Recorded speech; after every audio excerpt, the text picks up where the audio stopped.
Welcome to fair media. आज आपसे share करेंगे इंडिया पाकिस्तान की जो लो इंटेंसिटी वार जो चल रही थी उसका सीज फायर का डिक्लेरेशन हो गया है, जिसमें ये डिक्लेरेशन को एक्सेप्ट करने में डोनाल्ड ट्रंप और अमेरिका का अहम रोल प्ले किया है इसमें। और खासकर इसमें secretary of state Marco Rubio और उसके बाद में vice president of US JD Vance और दूसरे तरफ पाकिस्तान प्राइम मिनिस्टर शहबाज शरीफ और इंडिया के प्राइम मिनिस्टर नरेंद्र मोदी और इसी तरह पाकिस्तान के डिप्टी प्राइम मिनिस्टर इशाक दर और इंडिया के फॉरेन सेक्रेटरी विक्रम मिस्री, ये पूरे लोग अपने अपने हिसाबात से बयान देकर अब के 5 बजे, जो अब तो 6:30 आसपास हो रहे हैं, 5 बजे से सीज फायर का इमीडिएट इफेक्ट हो चुका है। साथ ही साथ टॉक्स रिज्यूम करने के लिए कौन सा भी एक न्यूट्रल प्लेस को डिसाइड करना और इश्यूज को डिस्कस करने की बात भी डोनाल्ड ट्रंप और ट्रंप का एडमिनिस्ट्रेशन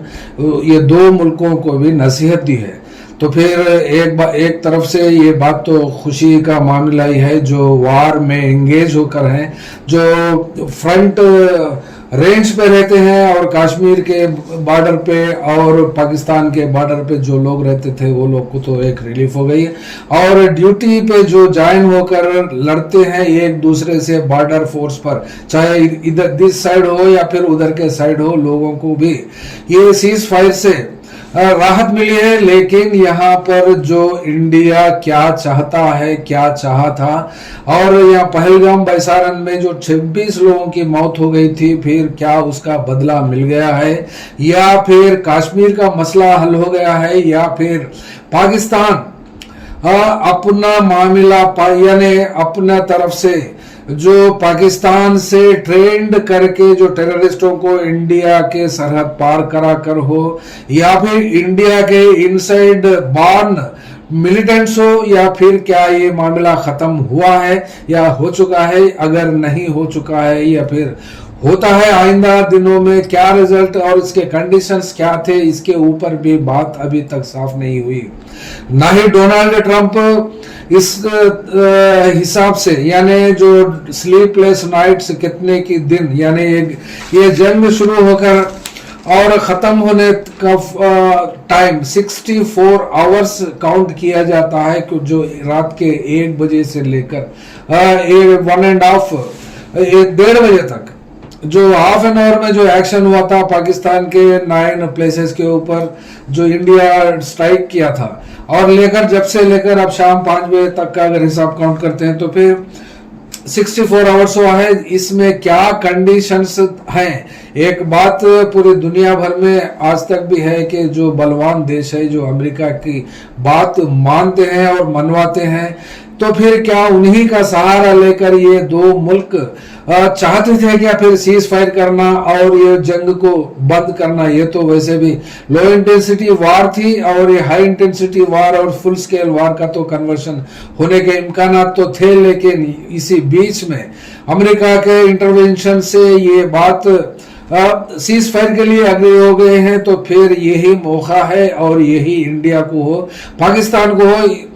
अपने अपने व्यू पॉइंट को एक न्यूट्रल प्लेस में डिस्कस करके इस बातचीत से इस मसले का हल ढूंढ निकालना, और ये दोनों की जिम्मेदारी होती है। और खासकर ये दोनों को मनवाने में, यानी इधर इंडिया की तरफ से नरेंद्र मोदी साहब को मनवाना हो या फिर पाकिस्तान के प्राइम मिनिस्टर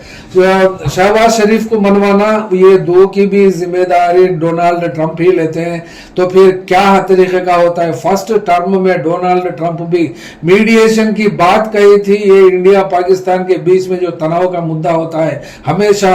कश्मीर का, तो उसमें मीडिएशन करने के लिए बात कही थी। तब नरेंद्र मोदी सरकार ने उस बात को और उस मीडिएशन को रिजेक्ट कर दिया है। तो फिर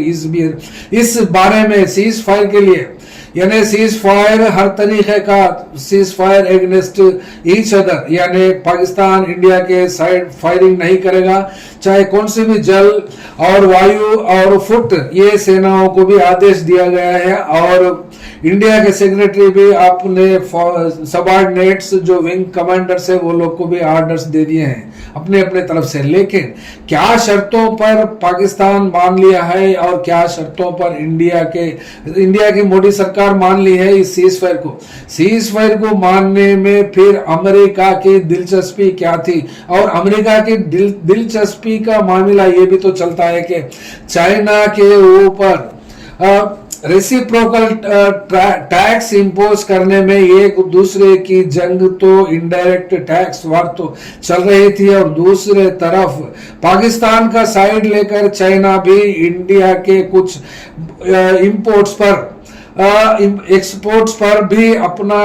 रेसिप्रोकल वही तरीके का उतना ही टैक्स इंपोज करने की बात भी तो आई है ये गुज़िश्ता 2-3 दिन के अंदर। वो इसलिए कि लो इंटेंसिटी वार जो चली है इस पाकिस्तान और इंडिया के बीच, तो फिर ये कौन सा मामला है और किस तरीके के कंडीशंस को अमेरिका क्या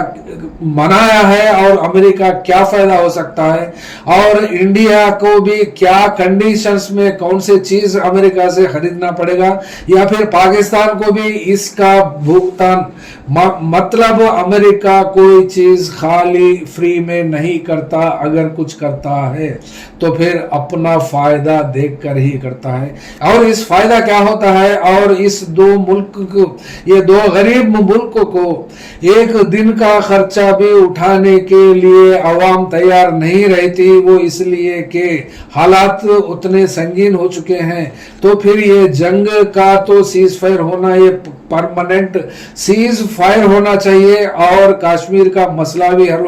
हो गया, या फिर उसको ढूंढ निकाले पीस टॉक्स के जरिए, तो फिर बहुत ही अच्छा होगा इंडिया के लिए और पाकिस्तान के लिए भी। इसका कंडीशंस क्या है आपको आने वाले दिनों में आपके साथ फिर हाजिर होंगे। Thank you.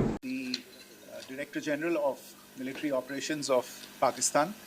called the Director General of Military Operations of India at 15:35 hours earlier this afternoon. It was agreed between them that both sides would stop all firing and military action on land and in the air and sea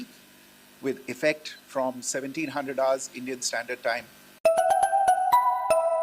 fair మీడియాకు స్వాగతం. మా ఛానల్ను subscribe చేసుకోండి మరియు మా వీడియోలను చూడండి. ప్రతి అప్డేట్ల కోసం బెల్ ఐకాన్ను ఆన్ చేయండి. మేము నిజమైన మరియు ఫెయిర్ వార్తలు మరియు రాజకీయ అప్డేట్లను అందిస్తాము.